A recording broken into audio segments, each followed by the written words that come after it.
Okay. Hello. Welcome. Hey, everybody. Tony Boccigalupo here, and I'm with Team SPI. Very excited to have you here for Demo Day Q3 21. Go ahead and just let me know in the chat. Can you hear me okay? Can you see me okay? Want to make sure that we've got our tech things going on well. I see we've got a good number of people in the chat. Already some people warming up. Can y'all hear me okay? Anybody in the chat, just want to confirm.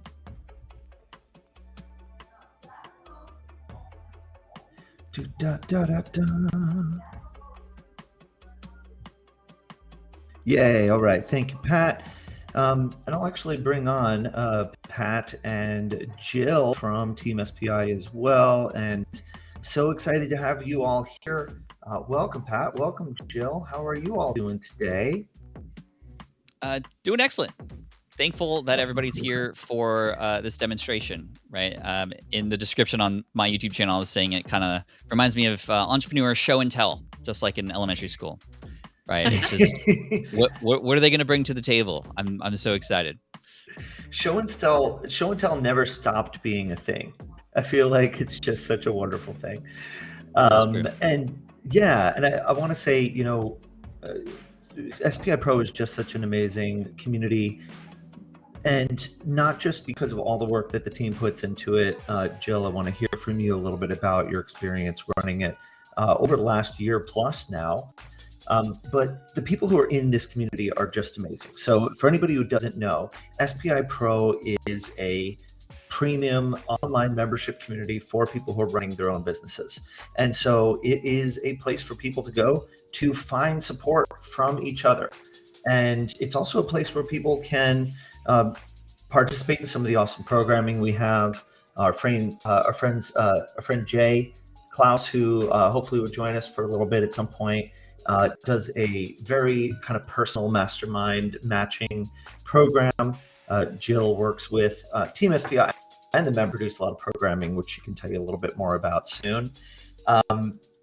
And it's just amazing the people who are in this space. And we've got enrollment opening up again November 29th, later this month. And so if you have a chance, if you're interested in membership, go ahead and check it out over there. It's smartpassiveincome.com/pro. And yeah, so that's a little bit about Pro. Jill, do you want to tell us maybe a little bit about how you're feeling about Pro and just what you've been seeing the members and what they've been up to lately? Yeah, so as Tony mentioned, I've been the community manager for Pro for a little over a year in September. And it's just amazing. I love seeing every day, seeing people work together, help each other out when you have that like question because that one thing isn't talking to that other part of your website and nobody in your personal life knows what you're talking about, nor do they care. You know, you have a place to go and be like, this thing's happening. And immediately a bunch of people will jump in and be like, oh, that happened to me. Here's how you fix it, and save you like 2 days of back and forth with your host or whoever. But also it's just a very encouraging, safe place for entrepreneurs to talk to other people who get it and know what it's like to be, you know, in a room in your house trying to manage a business while your kids are running around, or you have another job that you have to go to later. It's just it's just such a fun group, and I love seeing all the work they do and how they help each other. And yeah, anybody in the chat, if you are a pro, why don't you shout out your cohort while we're chatting? Let's see which cohorts are showing up today in demo day. Cohort is a hard word to say, I will say. I've had to get used to saying it. Yeah. Happy Friday, everybody. Friday. Cohort, Gesundheit. And you will see that this will happen in any of our broadcasts. You will be seeing people shouting out their cohort names or their mastermind names, and you'll be seeing people talking about fruits or vegetables, and it all seems very confusing from the outside, which I guess is kind of intentional, right? We would create like little in-jokes for our members. But I love that people are really taken to it and getting enough camaraderie that they want to identify with their cohort, with their people. Pat, I wanted to ask you a quick question before we get into some of the presentations. A couple of years ago, SPI was, even last year before Pro launched, SPI has largely been a organization that engages people through broadcasts, through sharing great content, blog posts, podcasts, events, educational programming, that kind of thing. But the way that people would interact back would be largely through, chat and things like that. Now, the dynamic has changed really drastically, where you've now got people who are providing value to each other through SPI Pro and through the cohorts, the boot camps that we're creating. And we've got a whole CX team to service that. So what's it like for you? What's that transition been like for you? And how are you feeling about it, moving ahead into thinking about next year? We've definitely invested a lot into community, and not just our team, but in the programming and what it is that we offer. And SPI Pro has been a wonderful thing that actually had been on my mind to help create, but that was a 2023 plan. And then when the pandemic hit and people were looking for help and support from each other, that's when Matt and I really were like, you know what, we got to pull this forward, because this is exactly what people need right now. And that, on top of the experience that I had prior to that at FlynnCon. At FlynnCon was the first time that people got to meet each other inside of my brand. For a while, it was just me talking to everybody and people talking back to me, and the occasional thread on a Facebook group or something like that to connect people together. But here it was in person in San Diego, 500 entrepreneurs. And you know what? The feedback wasn't, it was all positive, but the number one thing people loved the most about it was not the talks. It was not even me. It was people finding each other and finding their people all in one spot. So SPI Pro now being a virtual version of that, a virtual version of the hallways in between the talks, this maybe is like a version of a talk, and then people can go back into Pro and, help each other out. It's just been amazing. I've never had such positive feedback from anything I've ever done. And the beauty of this is it's not just me anymore. It's me and the team here, and also the community members who are adding to the value themselves. It's just been a wonderful thing, and I'm so excited about it. So, and here we are, a demo day. We're going to see a little bit about some of the work that we've been holding people accountable with, and I'm really excited about it. Amazing. Well, appreciate that, Pat, and appreciate the opportunity to work with you on this. This is just such a great direction to be taking the brand and the organization. So without further ado, I want to get into one of our first presentations. We've got David Schreiner-Kahn, who is here in the broadcast with us.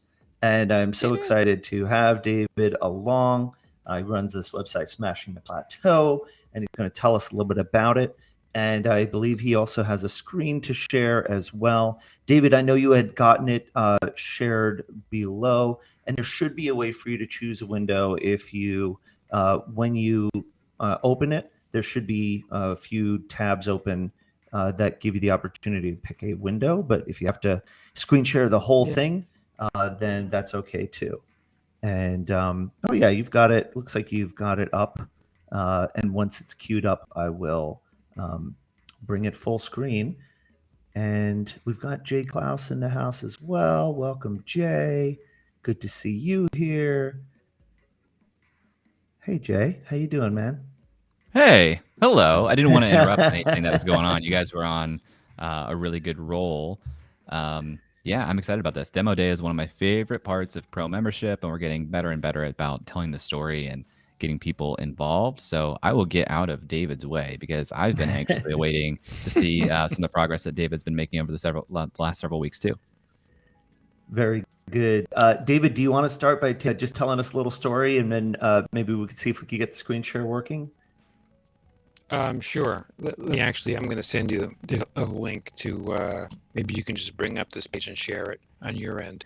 Sure. So, Yeah, great. Yeah. So I've been podcasting for 7 years. I'm starting with Smashing the Plateau in 2014, and we launched Going Solo in 2019. We help consultants build their business following a late career job loss, and Going Solo is really about that initial transition, what it feels like. Either to leave voluntarily or quite frequently to be pushed out when you're, I would say, typically over the age of 50. And on the business side, I was an employee for 28 years before I launched my business in 2006. My journey is very similar to the journey of the people we now serve. So I was in executive roles. My job ended. I started a consulting business. I really wanted to be in my own business, so in many ways, it was a blessing in disguise. However, the trigger was a job termination, and podcasting has been a big thing for me. It's helped me connect with lots of people that I wasn't connecting with outside the podcast. And in particular, one of the things I've seen over the last few years, as I personally have served the audience of senior consultants, I've seen that they do a lot better. Like Matt, you just said, finding your people. So when they're in a group with their people, they flourish. As someone who can guide them, I can help so much, but they actually do way better when they're in community. And so what we've attempted to do this year is to take what we've been doing in these small curated groups and really create a platform where we can serve many more consultants and connect many more people to one another.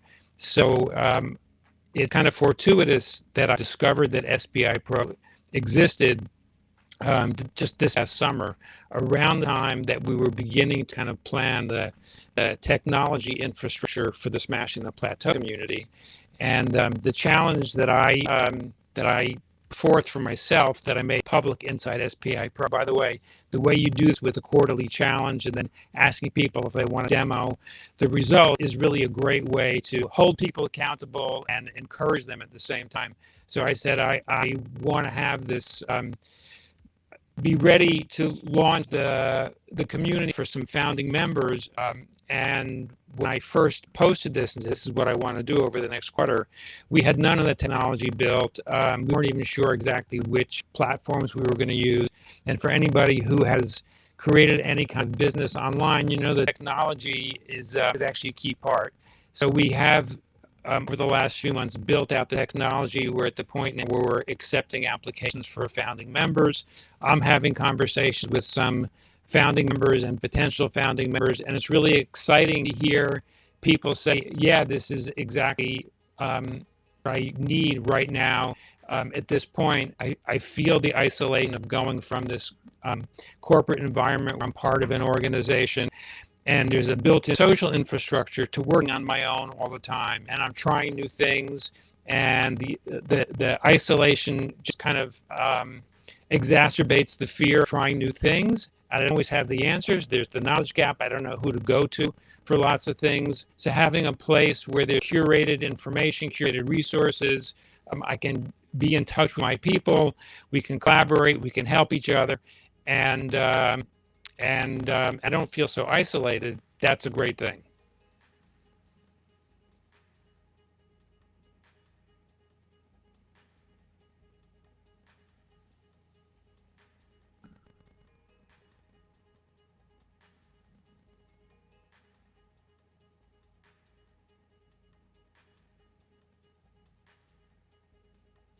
Am I still live? Because I don't hear anything. Oh, sorry about that, David. So thank you, David. That was so amazing. And I feel like it's such a powerful thing for anyone to create a community and to put themselves just in that position of power and influence, but then also getting the feedback loop of having people showing up and telling you what's going on in their lives.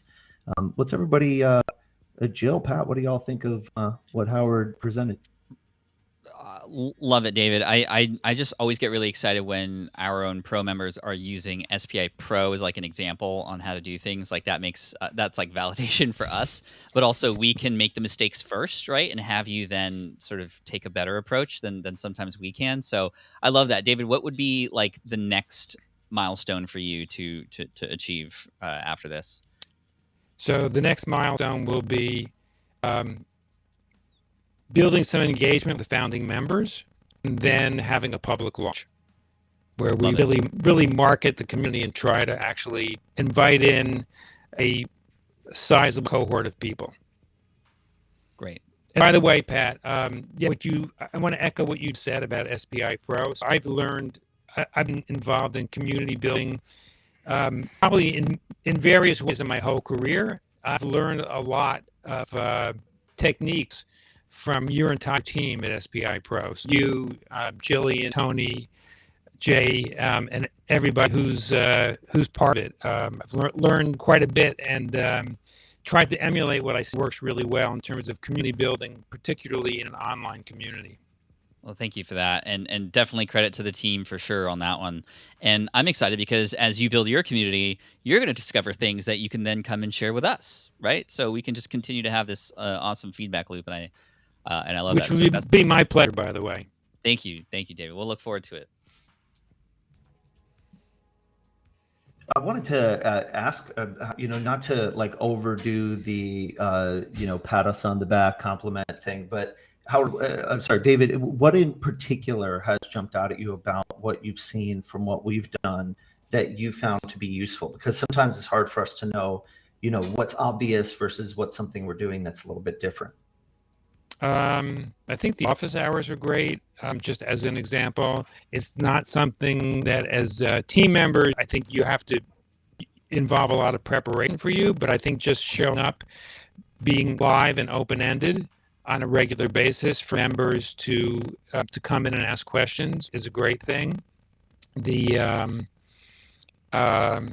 I really like what you're doing with Demo Day. As I said before, that's something I think I'm going to try to emulate. One of the challenges I had with my people is getting them to be really forthright about what their primary action is going to be over the next period of time. And I think Demo Day is actually a great way to do it. I agree. Yeah. And hey, Demo Day is not a new concept for our community. I did this with my co-working community many years ago. The idea of giving your members in your community a opportunity to present to the fellow community members is tried and true, because it's such a win, right? It's a way for members to get positive feedback and get some attention and maybe some advice. But then other members learn more about the awesome people who are there. And you can even maybe invite the general public like we're doing now, where we can draw more attention to the amazing work that the members of this community are doing. And by the way, if anybody in the chat has questions for our presenters, just drop them in as we go, and we will definitely call them out, bring them up. And let's make some digital noise for David and congratulate him on the work that he's done. Can we do some digital noise? Woo. Or some digital chat noise? David, thank you so much for kicking us off. Thanks so much. Thanks, David. Thank you. Jill, were you going to say something else? No, I mean, other than David, I love what you're doing. I'm super honored to be adjacent to all your work, and keep it up. Yeah. Yeah, I got the soundboard going. All right, so we're going to keep it moving. Right now, we've got Howard who is here, and Howard, just so you know, you also should be able to screen share in. There should be a little button with a little computer with an arrow on it, as is the usual these days. But if you have any, let me know. But I want to introduce Howard. Howard is working on a new podcast, and so he was able to make a lot of progress working with us this past couple of months. And so I'm excited to hear the latest from you, Howard, on what you've been doing. Do you want to start off by telling us a little story of how you got involved, what you've been working on, where you were facing challenges? Well, where wasn't I facing challenges might be the quicker answer. So I the important part of this whole thing is to understand my backstory a little bit, and that is that I am caring for my wife, who is end stage Alzheimer's, as a caregiver, and I keep her in the home, though I do have professional help that comes in to help me. So when I first started this journey of taking care of her, I was remarkably overwhelmed by a sense of being alone on this journey. And I started taking a look out into the broader world and discovered that there are a lot of people out there who are involved in the same thing. But the one common thread for most of us is that we feel pretty alone on this journey, like there's not a lot out there. We see doctors, and the doctor will tell you that with this particular disease condition, there's nothing he can do. And so there's not much reason for bringing your loved one in for any additional care. There are drugs out there, but the drugs all prove ineffective in doing anything. They advertise slowing down the pace of the progress of this awful disease. And if what my wife has gone through is the result of the slowing of the disease, then thank God for the drug, because I wouldn't want to see what fast progress is. So I decided about a year and a half ago that I had developed enough story, and I knew there were enough people out there in the world who felt alone, and I wanted to figure out a way to reach them. And I took a look at some of the social media platforms, and I got very concerned about the ones that are focused in on Alzheimer's caregivers, because the people that were entering or putting in data on those and sharing their stories were so angry and were, so overwhelmed by grief and so on. And I thought, that certainly is a part of this journey, but it's not the only aspect of it. So I decided to start chronicling mine, and I started writing a journal about 4 years ago, and decided that maybe the best thing to do was to share it with the world and do a podcast. And so I started working on it about a year and a half ago, bought all the equipment that I needed, and then sat down trying to put it together, and discovered that doing it on my own by myself was probably more than I could handle. And so somehow I ran across an advertisement for this guy named, what's his name? Oh yeah, Pat Flynn, who had a series of online seminars and classes. And so kind of on a whim, I decided to sign up for it. And what I discovered was a community of people who were trying to put together podcasts, who, despite what the topic of their podcast was, all shared a common sense of being alone in their journey to develop their podcasts. And no matter what other sense of loneliness they had, it was that they were kind of on their own to figure this out. And we've all looked at podcasts, we've all listened to podcasts, and have enjoyed some of them and not enjoyed others. Have seen some that are very organic and very real and spontaneous, and others that are probably overly prepared, rehearsed, and practiced. And it comes across when you listen to the podcast. Once I've entered this universe, I'm amazed at the broad range of subjects and topics that are covered by podcasts. It's anything from, people reading works of literature that they've written, to people who are going to tell you how to bake a better loaf of bread, which during the pandemic was an important topic. And people like mine who had compelling stories of life experience that, if shared, would perhaps help others be able to cope with those same things. And that's kind of the category that I tried to fit in. I had set a target of having my first episode airable on the 1st of November, this month. And I've got one episode recorded. I have one other that's ready to be recorded. I've got the script written, and we'll talk about scripts in a second and what I've discovered about scripts. And then the other one that is outlined.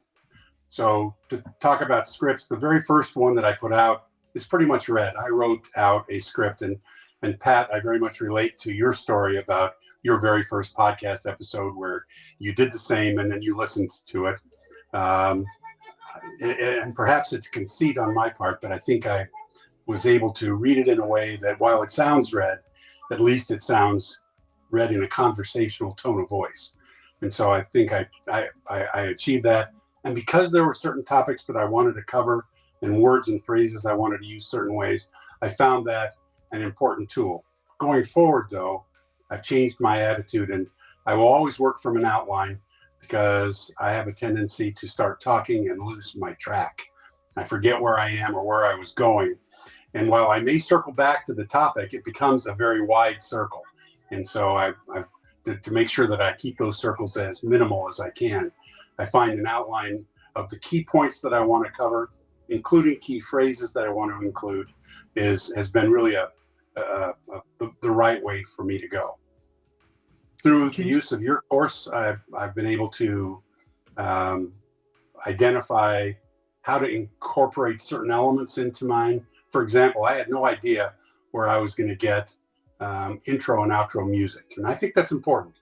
And then one of the sessions talked about the various online services that are available. I found one; it had music I liked, so I've got my music selected.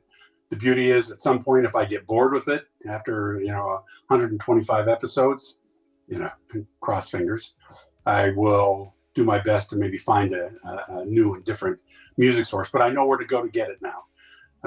Same with the introduction. I struggled with whether or not to hire somebody to be the voice, and the feedback I got, the voice introducing my podcast, the feedback I got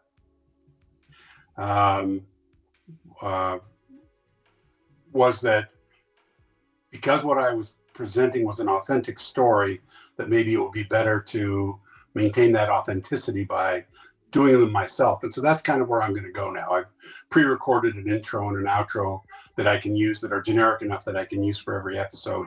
And I intend to use that, at least for the time being. And I guess my point in sharing those stories more than anything is that through the development of the community that kind of developed around that Power Up Podcast Bootcamp cohort developed, was that I got feedback from people who some were much farther more developed in their podcast than I am, and others were starters like me. But I got feedback that I thought was valuable and actionable, and that really was an important aspect. The other thing that came out of that whole Power Up Podcast Bootcamp experience is that I was able to become part of what we created as a mastermind after that all got set up. And I, like a fool, put my hand up and said that I would be the moderator for the mastermind. So for the last 7 weeks, the numbers winnowed down to about 7 or 8 people. But we get together weekly for an hour, and we share where we are. And that group of 6 or 7 people have become a valuable and important resource each for the others. And it's really been a great experience. So I've gotten a lot out of it, things that I didn't even expect to get out of it. This being involved with a community has been a really kind of an eye-opening experience. I know I can share my screen. What I was going to do was just kind of get for you the artwork that I use. Oh, there we go. Let's see if I can find it real quick. For my and just so you know, podcast. Howard, once you've got it queued up, I will bring it to the live stage. So I'll just see it when it's queued on my end. Let me see if I can find it. In any case, I've learned a lot. Let me just kind of go back. Okay, here it is right here. So how do I share this? I've got it up in a Photoshop screen. Great. So yeah, if you go into Restream, where we're all hanging out, there should be a little screen share button at the bottom center. Okay. Let me get back there. And while you're doing that, Howard, I just want you to know you are getting so much love in the chat, and I'm putting some of those chats up on the screen, so you can check the replay or scroll back through the chat later to see all the love you're getting. But people really showing their appreciation for your work and for your work as a caregiver, and for all the caregivers, really.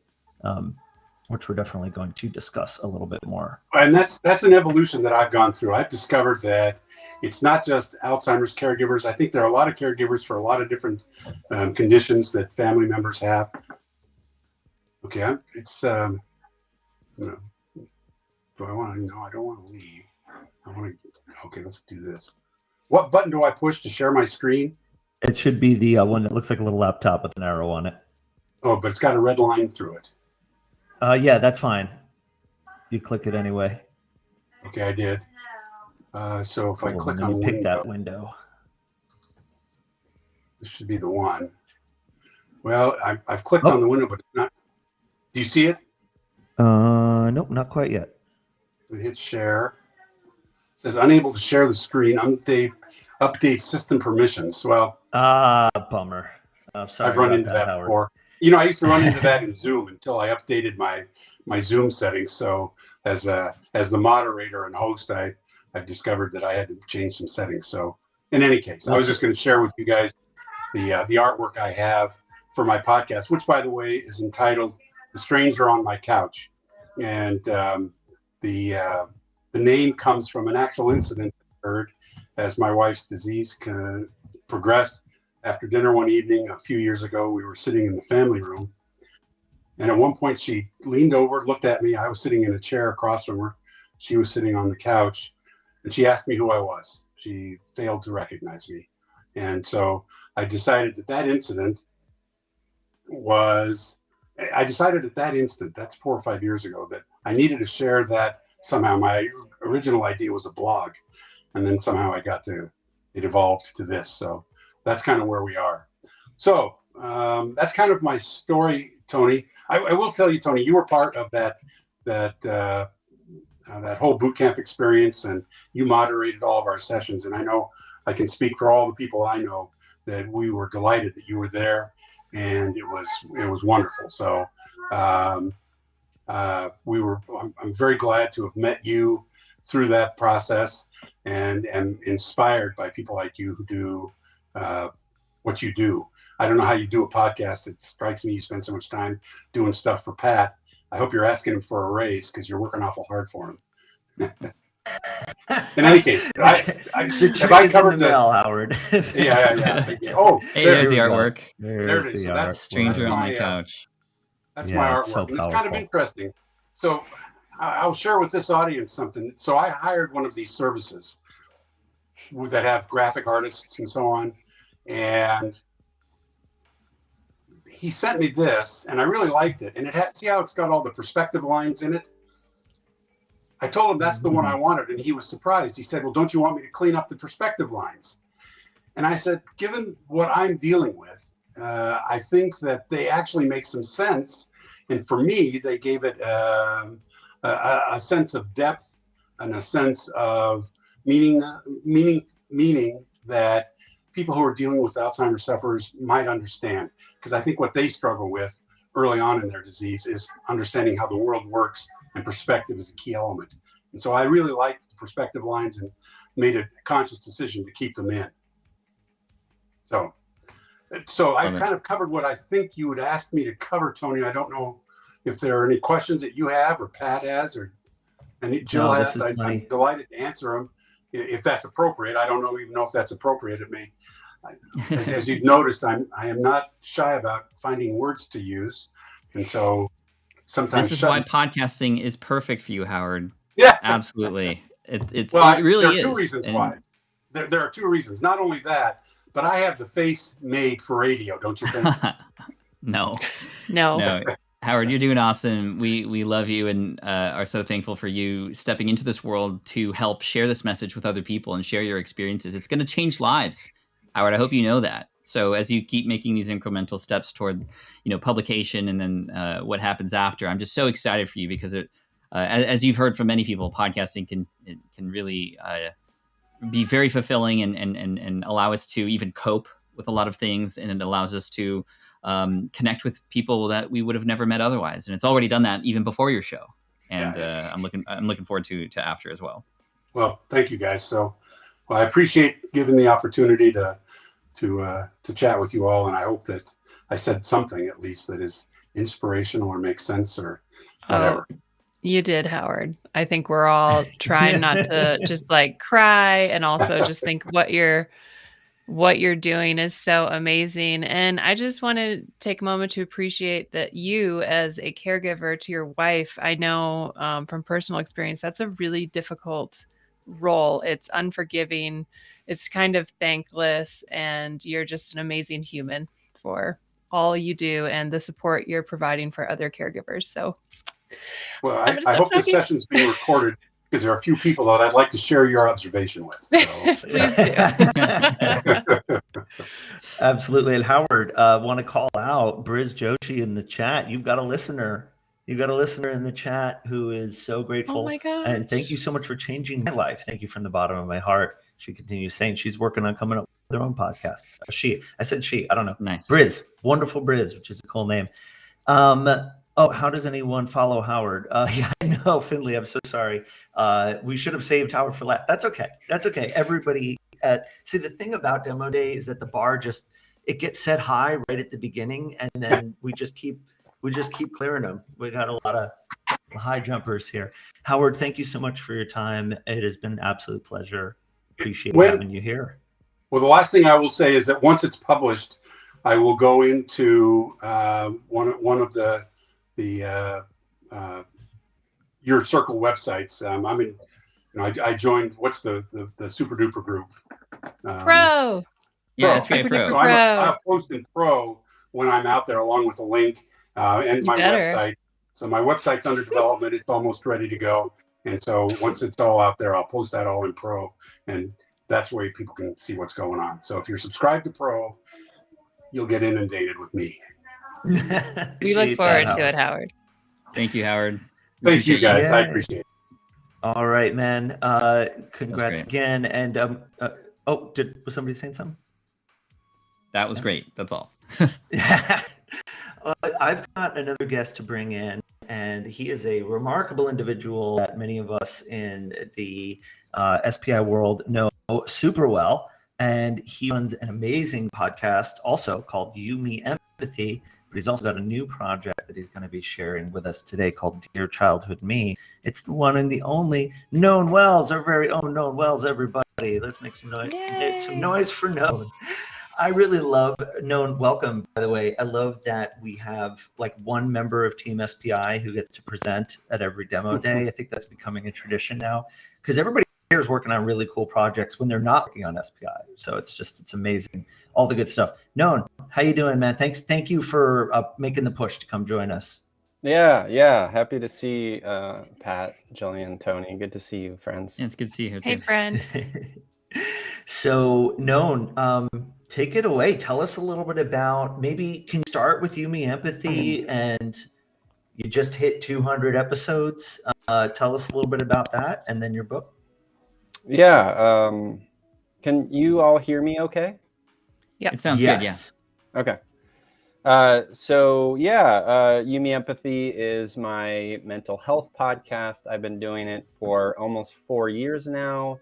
Last week, I reached 200 episodes, which I am not someone who tends to like think about numbers or anything, but it felt like an opportunity for me to like give myself some credit because it's something I am proud of, and it's a space. I created it to be a space to. You guys can hear me, okay? Yeah. Mm-hmm. Yeah. Okay. Great. I created You, Me, Empathy to be a space that I did not have growing up, to be a safe space to meet people where they are. And I love it. It's my favorite thing to do. And sort of as I sort of grew into my own healing and my mental health and my empathy journey, I wanted to do more and reach more and impact more and just sort of be involved more. And so last year I started the Feely Human Collective. You can check it out at feelyhuman.co. And there I lead workshops online and for colleges on things like empathy, things like emotional awareness and feeling your feelings and things like that. I also empower others to lead their own workshops.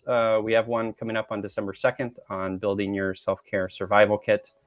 And it's great. It's all based around growing our capacity for empathy, vulnerability, and emotional curiosity. It's been a lot of fun to do. One of the things that I think I struggle with it, and I know a lot of folks on the team are just very good at that, is like the marketing of it, the sort of like the business side of it. I'm more of like a head in the clouds, like idea guy.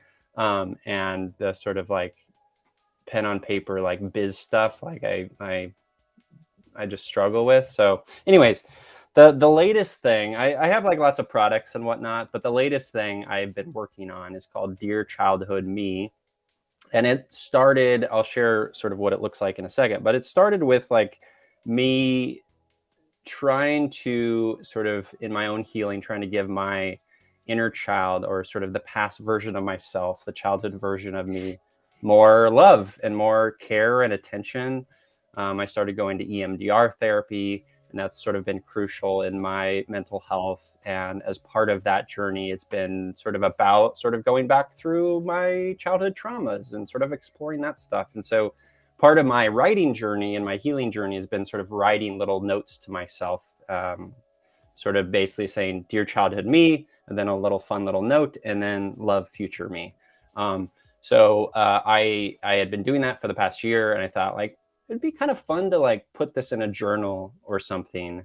And so I created this little journal called Dear Childhood Me. This is just a sample. And someone's asking, can you explain EMDR? Yes, I will in a second. So this is just a sample of it. It's a little pocket book. It's 48 pages. Each page has a little saying within it.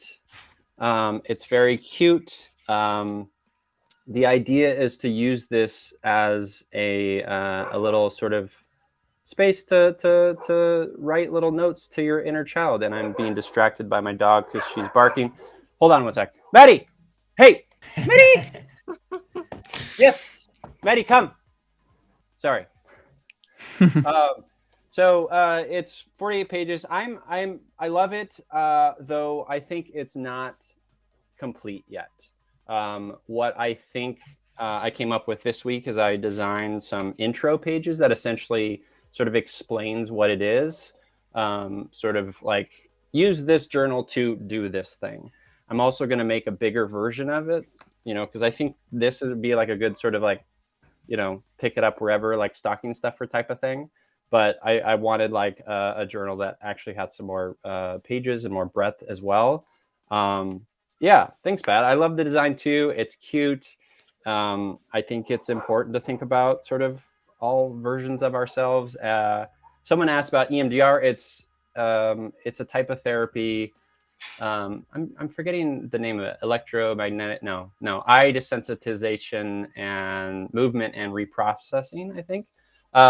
But it's designed specifically for like trauma based sort of therapy. It's designed to sort of reintegrate hard experiences.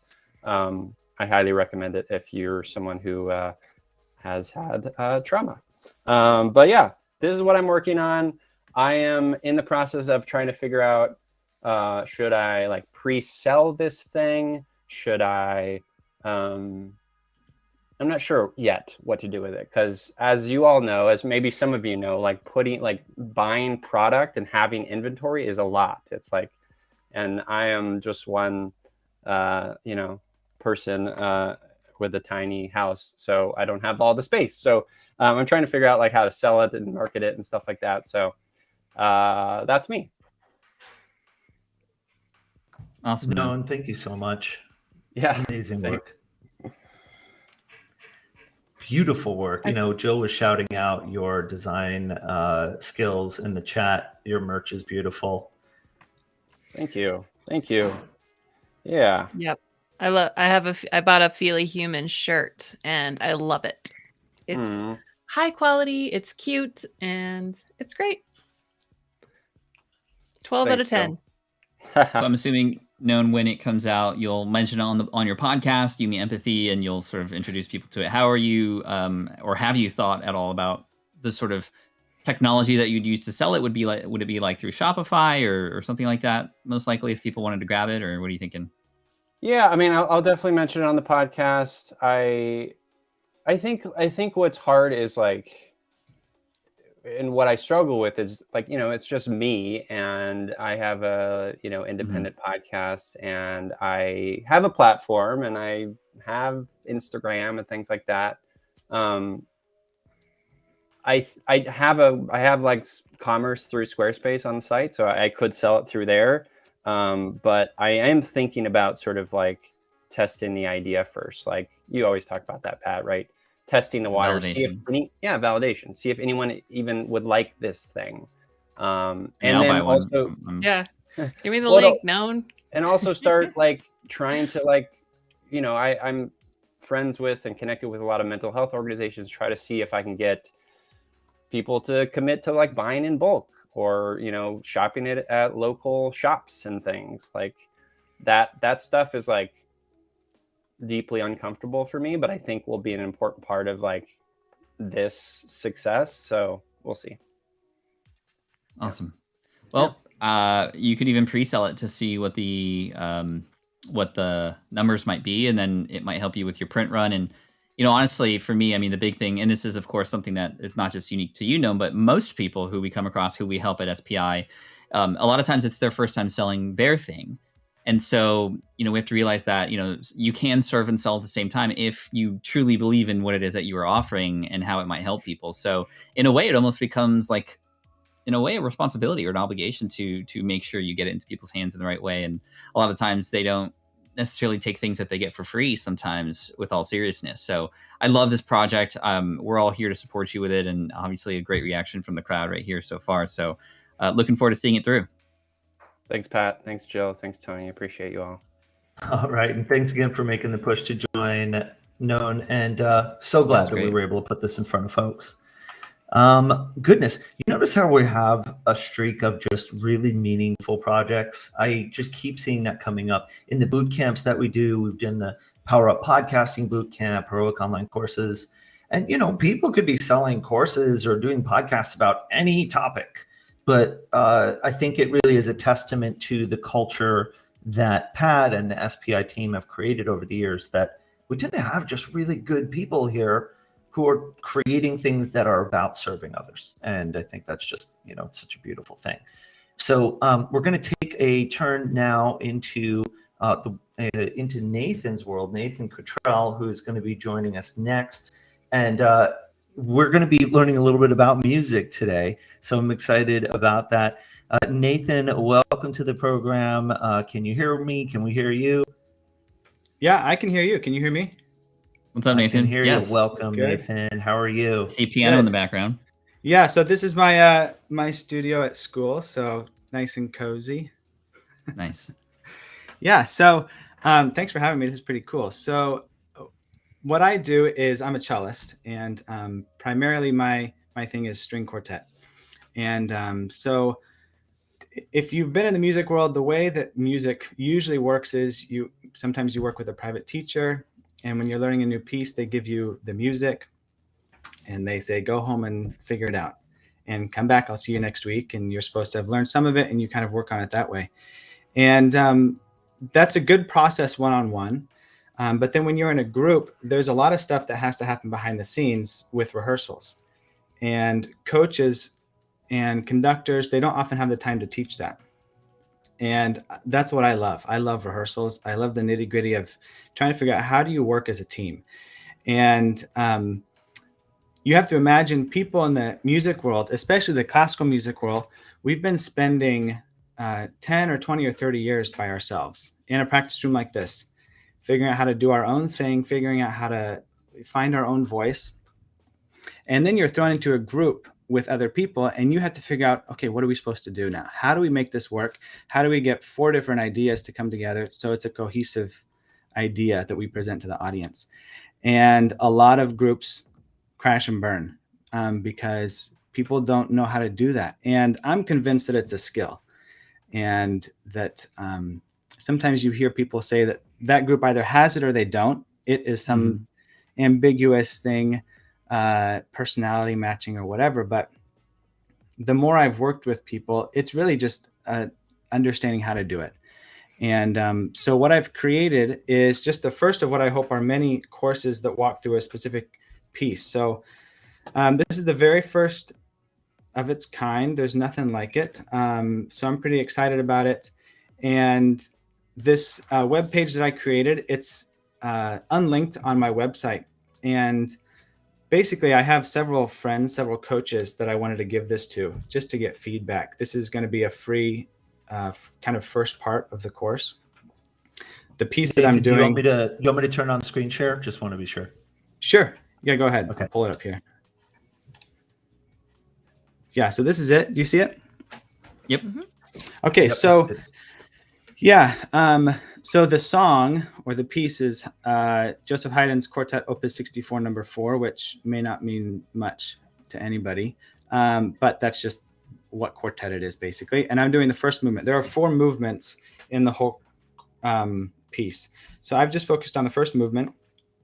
And what this does is that it's intended for coaches to use for their students. And I put it in this format initially because I wanted there to be the least amount of friction possible. So it's going to be kind of like a lead magnet for me, hopefully grow my audience, but then also people just put in their email address. They don't have to sign up for anything else. They don't have to log into a course or anything like that. It just is here. And so it's to give me a better idea of what works, to get some feedback and to see what they like. So these are the different kind of areas of this course. And this is a message to the coaches, because this is in no way intended to take the place of a in-person performance coach. This is really to come alongside it as a curriculum for coaches so that they can give it to their students, and the students can take it home and they can learn how to practice their own part. They can learn how to rehearse as a group. They can get some of the history of the piece. There's this rehearsal guide here, and then these practice sessions are videos of each person in my quartet explaining their parts. So I have 2 up here now. It's not quite ready. I still have some stuff to put in here, but this is my friend Delphine. She's the second violinist in the quartet. This is me, obviously. And it's basically walking through our parts and how we think about our parts, how we play our parts, how we practice them, some of the difficult sections, all the kind of behind the scenes stuff that as a high schooler and as a college student, I really wanted to know. I wanted to know how my teachers got ready for performances. I wanted to know what they did in the practice room. I wanted to know how they thought and what they thought about when they were performing. And so this is kind of addressing those questions that I had as a young musician. The rehearsal guide is just what it sounds like. Rehearsing can be a really difficult thing, but here I just lay out some guidelines and some tips, and there's a PDF that goes along with that. And in the etudes, part of rehearsing is figuring out how to fix problems, right? So you know something isn't right, but how do you actually fix it? And so the etudes, what we've done is, I'm going to write some pieces, etudes that go along that are taken from the music that they can practice as a group. And it'll help them address things like intonation and articulation, playing together, bow speed, all type of musician type stuff. And then this is a video of my group actually performing it not too long ago, a couple months ago, so they can see what it sounds like as a live performance. It's easy as a musician to listen to recordings, and you get kind of a makeup view, right? Everything's been fixed, everything's been touched up. And so there can be this big gap between how you feel you're doing as a student, because what you hear is so far ahead. And so while this is a really good recording, it's not perfect because it's live, it's unedited. And I wanted to give students a picture of kind of what that looked like. And also to just give them some grace, because it's hard as a student, especially when you're looking up to your teachers and you hear these recordings, and it can put a lot of pressure on you. So this is hopefully to just give them an idea of what it could look like, and hopefully take some of the pressure off. Because things happen, it's a live performance, it's a live broadcast, it's not ever going to be perfect. And then this is just a little response form, so people can get back to me, and hopefully I'll be able to follow up with them. And I'm not exactly sure what direction it will take, if I'll end up keeping all of it, or if I'll just focus on one part of it. But that was my big push. I have a couple more days to plug stuff in, and then I'll be sending this out in the next few days. Absolutely That's amazing. Absolutely amazing. Thank you so much. What a great niche What a great angle for all of this. This is absolutely great. Oh, we got Jay here. I was in a brass quartet, Nathan, and I often, when I was rehearsing by myself, or even with like one other partner, right, because we couldn't all get in a group the whole time, just we were on our own, and we would just kind of run through it blindlessly, and or blindly, and it was just like really hard. I really love this idea. I think that it's a really smart way to use, like Jillian was saying, the technology that we have available. And so is this in anybody's hands yet, or is this like what you were working toward to develop, and then the next step is to get it into people's hands? Like, where are you at now, and what's the next step? I love it. Yeah, this isn't in anybody's hands. So I've talked to a few of my friends, some coaches about it, but getting ready for this demo day had me up late a few nights to just kind of put it together. So it took I've learned a lot, and I've had to learn what it meant to be a producer as well, working with my friends, the other ladies in my quartet, to video them. And the next step is to just finish it, make sure all the links are good, send it out. And I have a feeling that I may niche down even further into just rehearsals. And because right now I'm providing the music as well. So there's a free website called IMSLP, and you can go on there and you can find so much classical music.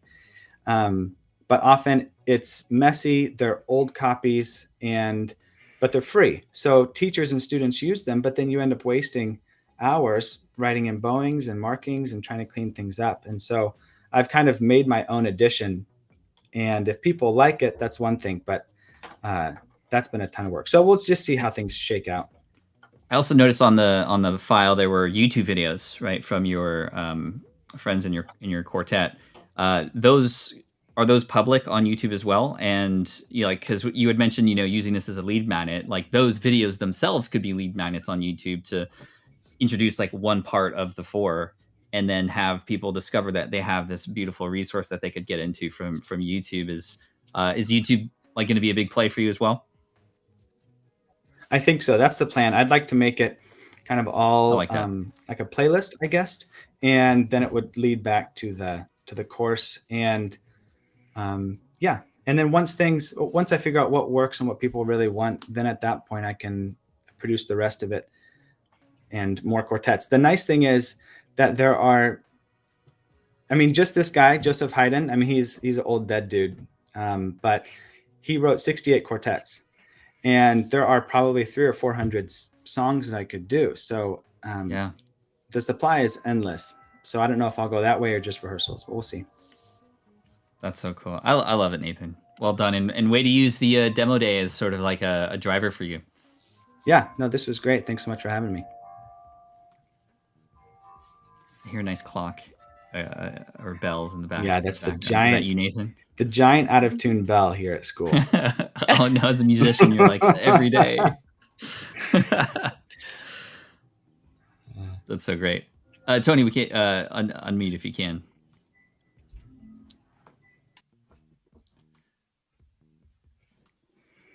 It's okay. There are so many different buttons that I'm actually running this on 3 different devices right now. So you're good. Okay, cool. Nathan, thank you so much. So great to have you along. And what we're going to be doing next is, and I wanted to say your bells, the bells sounded great too. Yeah. I have to bounce for a little bit, but I might be back by the end. But I just wanted to say, keep going, because we're not stopping yet. Thank you, Pat. So great to have you. Appreciate you. And thanks to everybody tuning in on Pat's personal channels as well. We have been experimenting with this platform of Restream. And, oh, wow, Pat went away and Jay just appeared. That's great. Surprise. Surprise.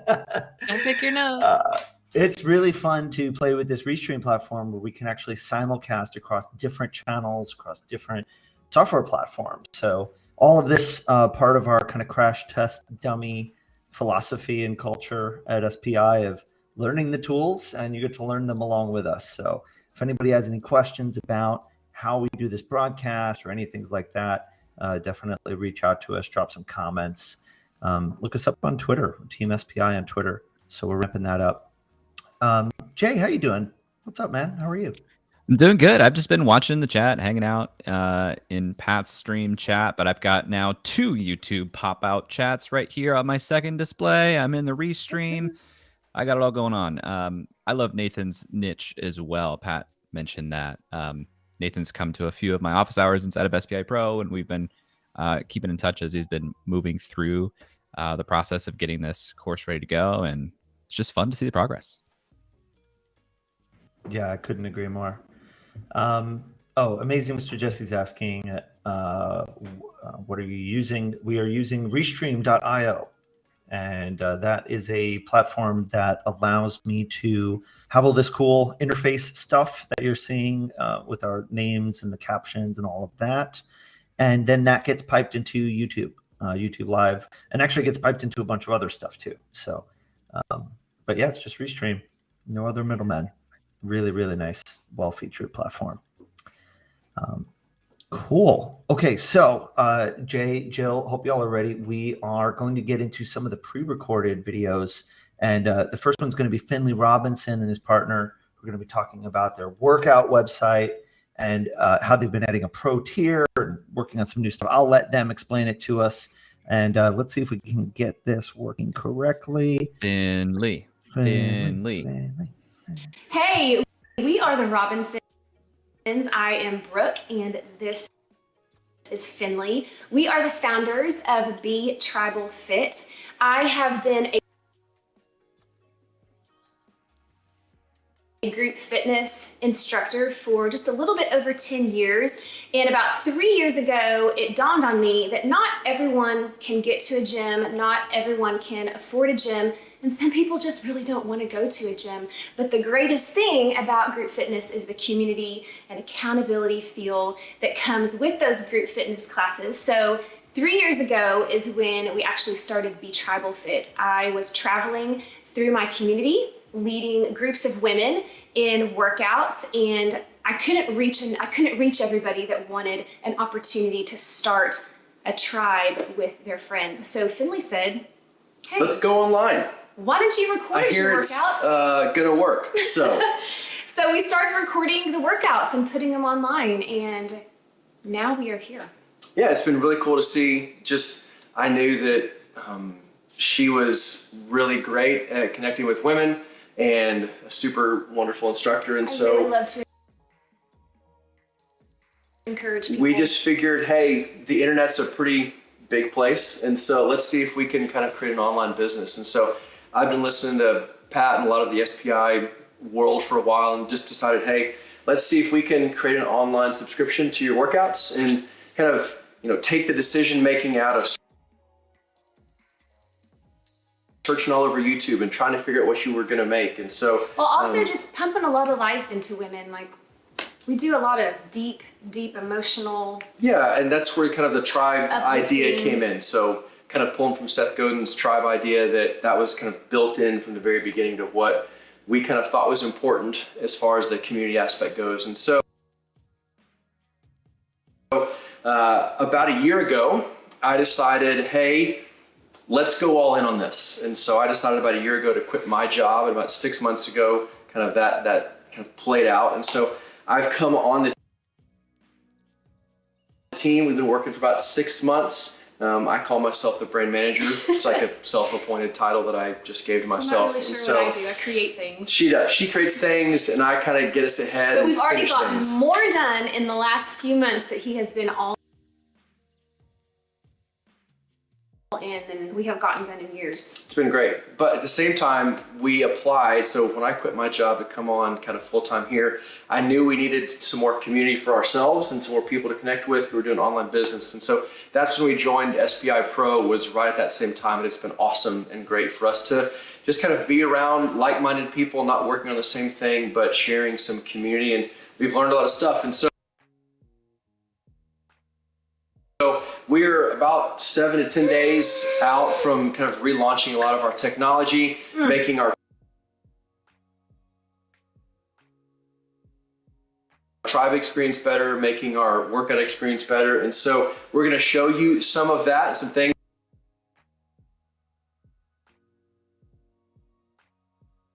we've kind of picked up from the SPI world. And here we go. We're going to take a look at it. Thank you, guys. All right, demo day. We're going to show off some of the fun things we've been working on. We realized kind of over the last 12 months that we'd hit a bit of a plateau. And so we needed to make some changes in our technology, in our language. And so that's what we've been working on a lot recently over the last few months. One of the things that we kind of sat down to do was reevaluate how our website was working. We realized we needed to make a shift to a new website. And at the same time, we were going to change some of our wording and our choices and the way that we're talking about Be Travel Fit and the way that we're trying to serve the women who subscribe. And so we went through the Donald Miller story brand framework and came up with basically Be Travel Fit is an easier way to eat and exercise. And with my wife as kind of the front face of that, we're going to give women an opportunity to have healthy meals and have workout videos ready just to press play on for them at their home. They don't have to travel anywhere. So an easier way to eat and exercise is kind of what Be Travel Fit is there to help serve women to accomplish. And so it's been fun to kind of see our new website come together. We've got a photography background, and so that's helpful to see how it can kind of freshen up your site.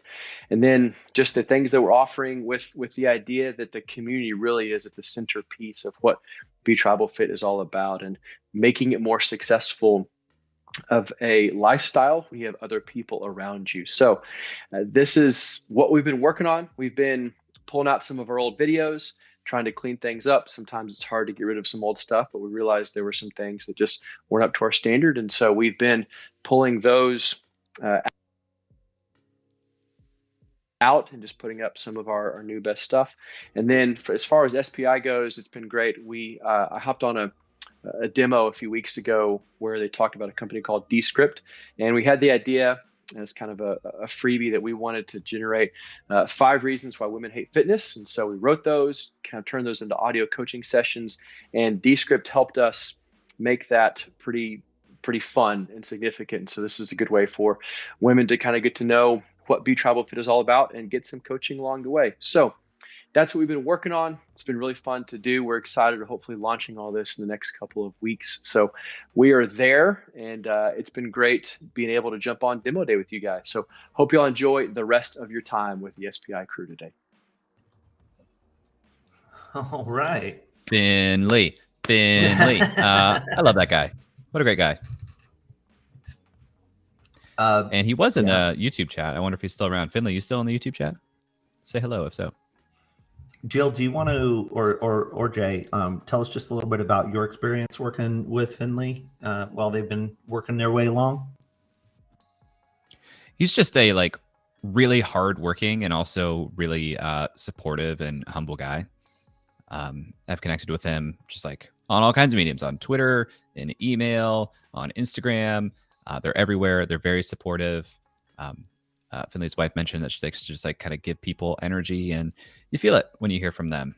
And if there's one thing that's important, it's like our health and our fitness. I'm sitting here like constantly thinking, why am I not working out anymore? It's good to have people like the Robinsons to kick your butt into gear and to do that in a way that you can accommodate in your own home. Love it. Jill, were you going to say something too? I saw you like starting to form. I started talking and realized I was muted. Classic. I was just going to say that Finley is such a delight in Pro, and just seeing everything the two of them are. Oh, he is in the chat. Hi, Finley. Everything they're doing and just how they're going about growing their business. Like I put it in the chat, Finley, but just the leveraging Descript and the tools and features they have to make those videos, like genius. It's very exciting to watch them create something and grow it in such a great way.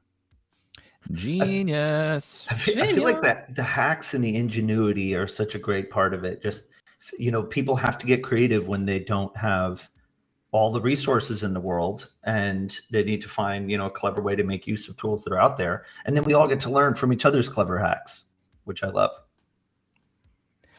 Finley, sorry for any slowness or lagging in the video. We were troubleshooting behind the scenes here, and I think we figured it out. Sorry, you were the guinea pig for it. It's that HD video. Yeah. Such a big, well done video. It's hard to stream. And Finn is offering up, hooking us up in the chat. So if you want to learn more, Finley's here with us. Great. So shall we move on? Are we ready to roll? Jay's got Justin Geis up on, and there's another pre-recorded video. Justin does instructional materials for SketchUp, 3D modeling for 3D printing, things like that. And he's just got some really great stuff he's been working on in the video space. And so without further ado, Jay, cue it up. Let's see. Hey guys, my name's Justin Geis. I run a website called the SketchUp Essentials. I actually have multiple different YouTube channels, and I teach people how to use 3D modeling programs. Tony reached out and asked if I wanted to do an update for demo day on what I've been doing in the... Hold on. Are you seeing it? Damn, we were so close.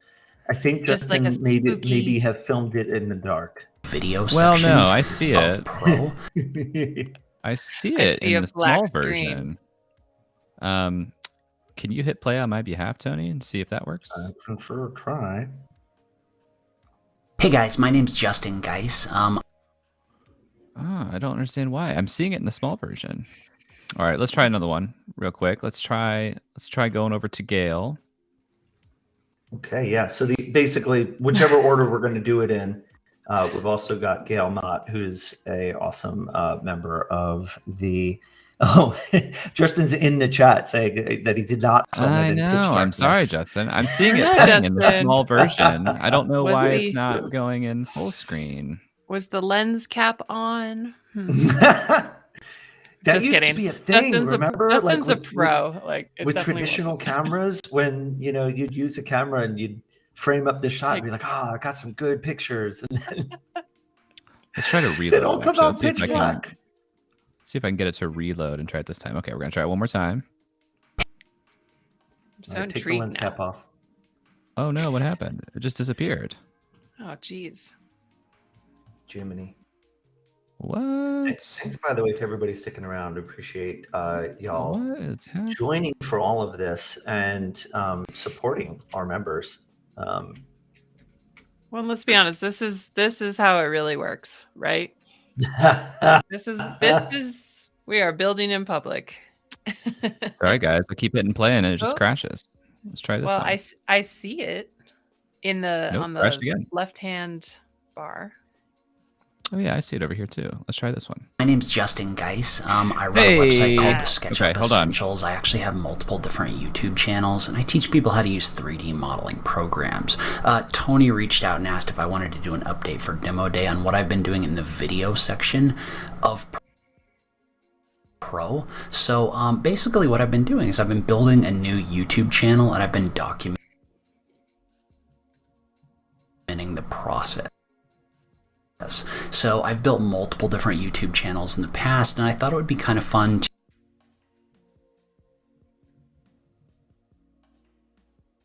to build out a new channel and kind of go from start to finish talking through different things about like content strategy, how I'm picking the videos that I pick, even how I picked a topic. So, and then we're going to get into some more traffic building things and things like that as we move forward. But it's basically just kind of a fun way to document the process and get an idea of kind of how the YouTube algorithm works, what kind of an organic path for building a YouTube channel looks like, that kind of thing. So I thought what would be fun is, as I document the process, I'm not putting this out to my existing channels. So I'm not using those audiences to build this one, because that would kind of skew the results.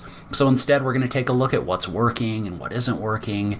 And it's just kind of fun to document that process, and also just talk through what you can expect when you're creating a channel on YouTube. Because when you create a channel on YouTube, it's just a little bit different than other social channels. So we've talked about things like traffic strategies, and I've kind of gone through some of the analytics of those videos as well, just kind of showing like where the views are coming from and we're going to get more into that in the future. So we've also had some really great discussions in the comments below those videos with different people asking questions about their channel or giving feedback on what I'm doing. So I'm just really enjoying building this up in kind of an organic way, and I'm really glad to have some people there to just kind of talk to about it. So it's a lot more fun to do this together than just to do it by yourself. So big thank you to Pro for giving such a great community where we can get together and do this. So everyone here is like so open and welcoming and really open to giving feedback and getting feedback, and it's just been a lot of fun. So yeah, anyway, so if you're interested in being a part of that, just leave a comment under one of those videos. I'd be happy to add you to the list of people I tag when I put a new post out. So far it's been a ton of fun. I'm really excited to see where it goes. Again, big thank you to Pro. Yeah, if you have any questions, feel free to reach out. Hooray for Justin. Jill, you were shouting out his building in public activity in Pro. Can you tell us a little bit about that? Yeah, so this is just, and Justin knows because I won't stop talking about it in Pro, but the time he takes to like write out what he's doing and show shots, and then we can go and look at his channel and just all this stuff. I mean, it is just the crash course behind the scenes I've always wanted. It's amazing. It's just amazing. Justin, and he just started doing it one day. It was just like, hey, I'm gonna do this thing, and we're like, haha, yes.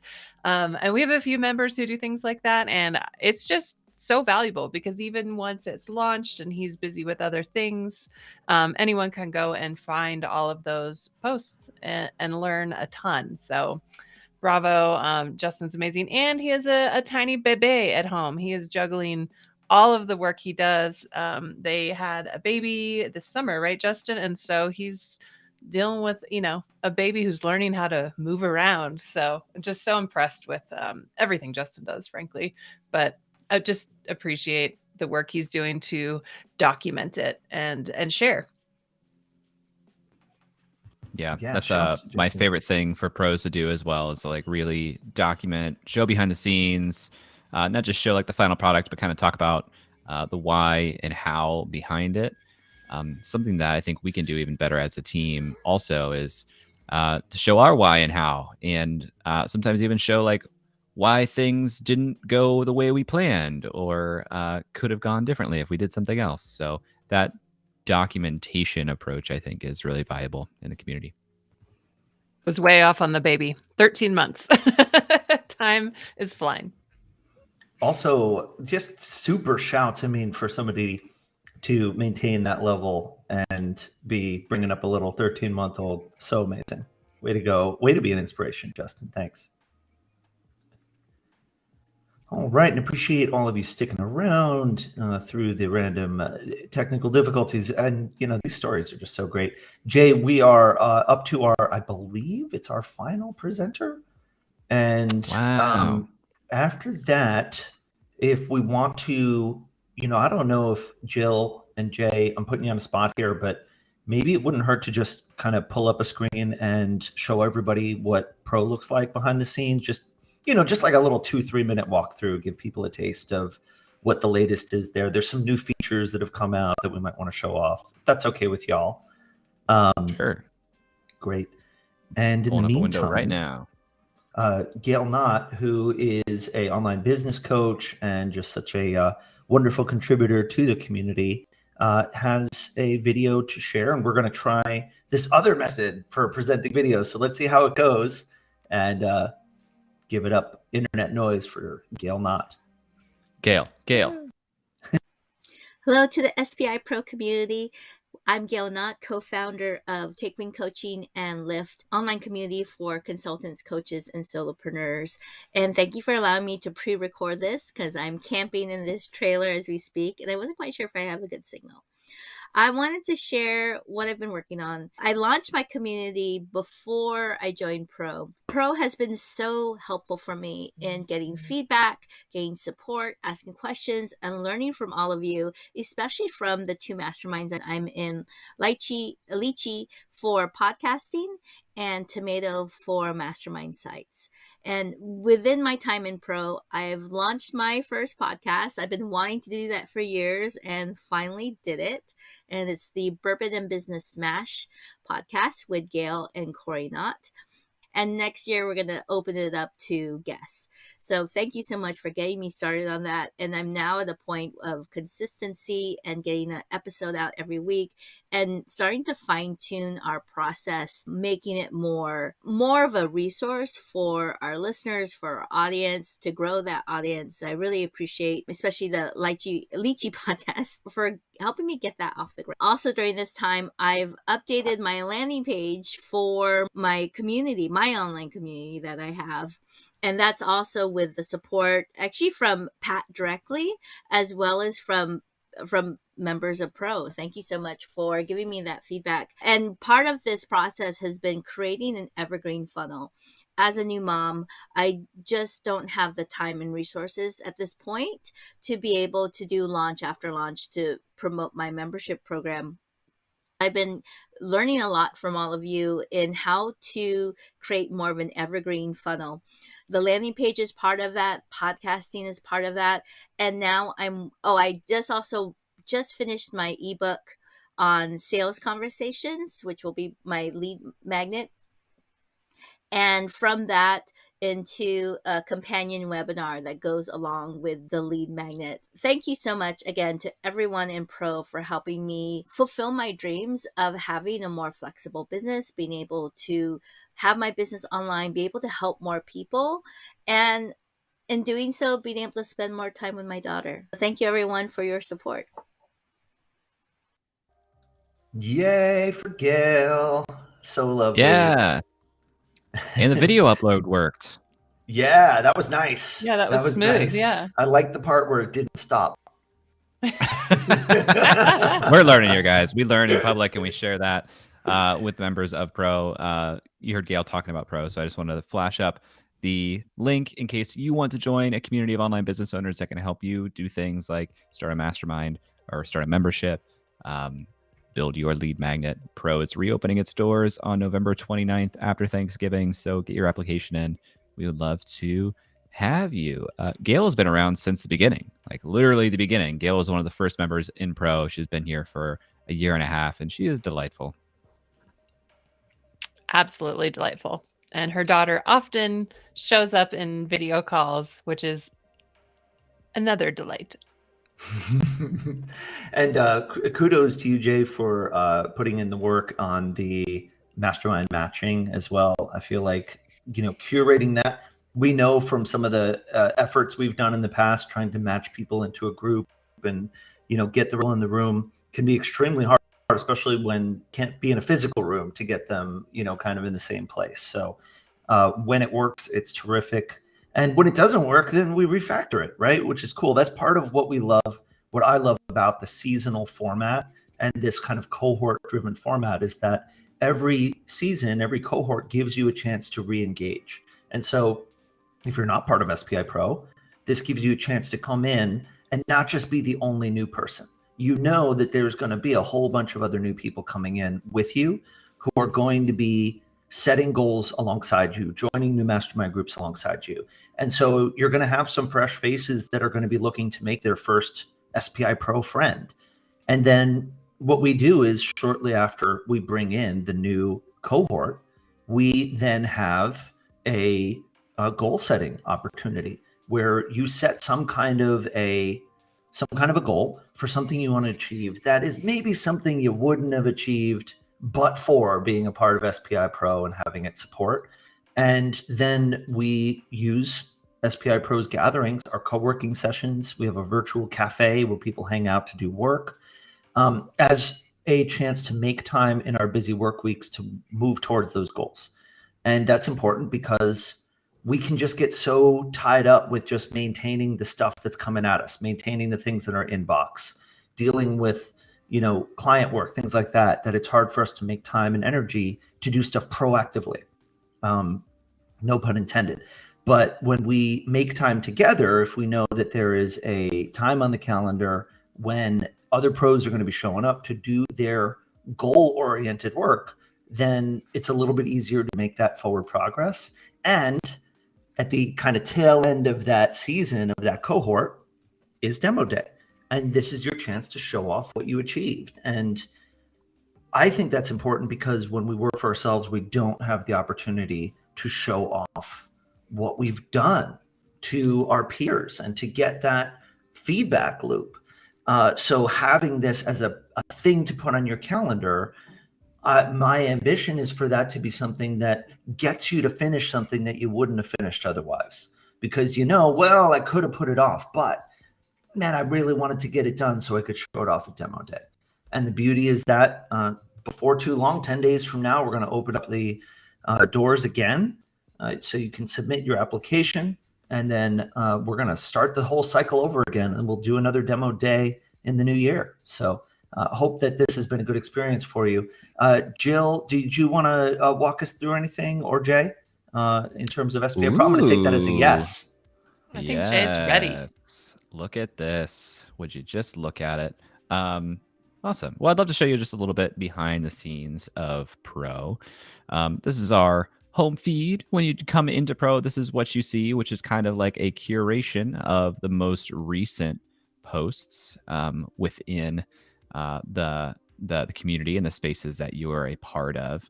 But what I really want to call out is kind of the spaces that are available to you here. Below that, we have our members directory, which I won't click on for the privacy of members who are in there, being that this is a public stream. But this is a new and improved feature that allows you to like really do a good job of now searching for other members to connect with based on interests, on location, and then send them a direct message to have a one-to-one conversation with them or connect with them in that way. Every week, we spotlight a member who is really embodying what it means to be a good member of Pro, and we celebrate them. We also every week share our wins with each other for that week, because as Tony said, there are a lot of times as a online business owner that you just don't have anyone to talk to or to share small wins, like creating your lead magnet. Really exciting for us, things that people like us can get excited about, things that your parents on Thanksgiving will just roll their eyes and maybe ignore you saying that you did it. Or it'll just go over their head. It's like That's what? nice, dear. You do the who'sy whatsy? What is it that you do? We have live events every single week of different varieties. Every week I host an office hours. Tony's begun hosting office hours inside of Pro. Jill hosts our Ask an Expert interviews and our late night Oceania meetup. I still don't know how to say it. Oceania. We have a place for you to show off what you've made. We have challenges every month that Pat hosts himself. Pat also hosts AMAs inside the community. If you are looking for help for any particular reason, you can ask for help in Help Wanted. And then we have a lot of topic-specific channels to ask questions about affiliate marketing or your membership community, podcasting, video, really anything as an online business owner that you want to get some help with.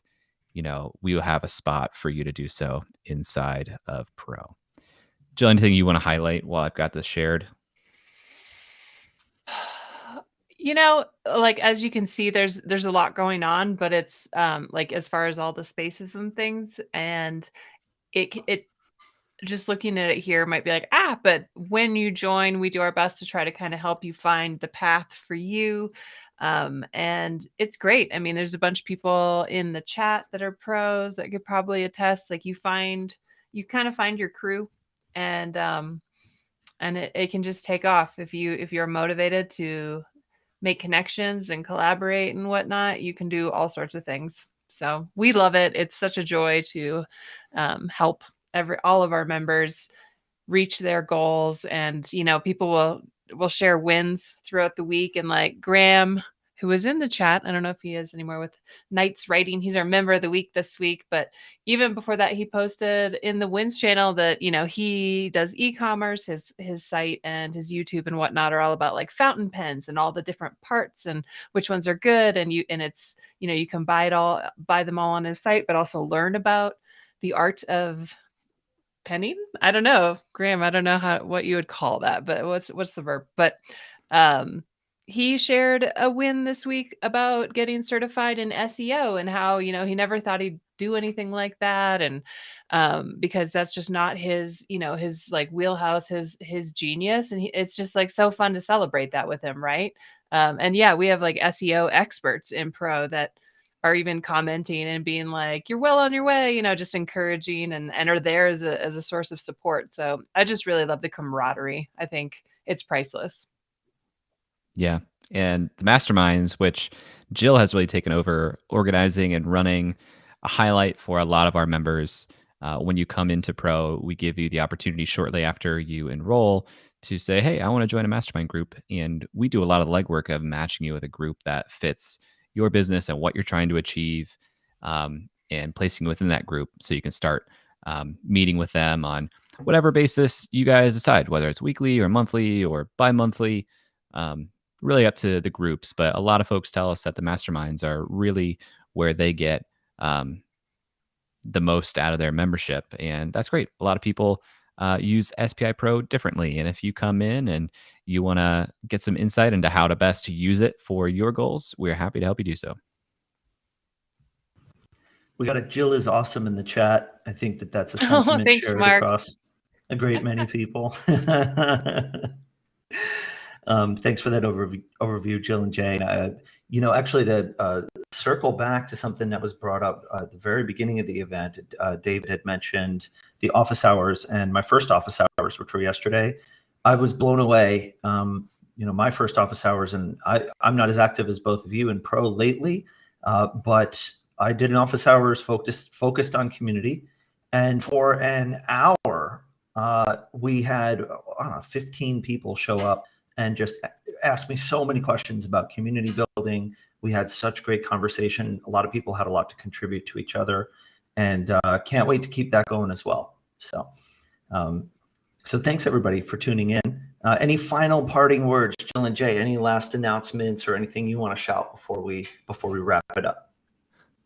I want to say thanks to you, Tony, for organizing Demo Day as you do, and shepherding us through this showcase. It's fun. Thanks to all the pros who took part in it today.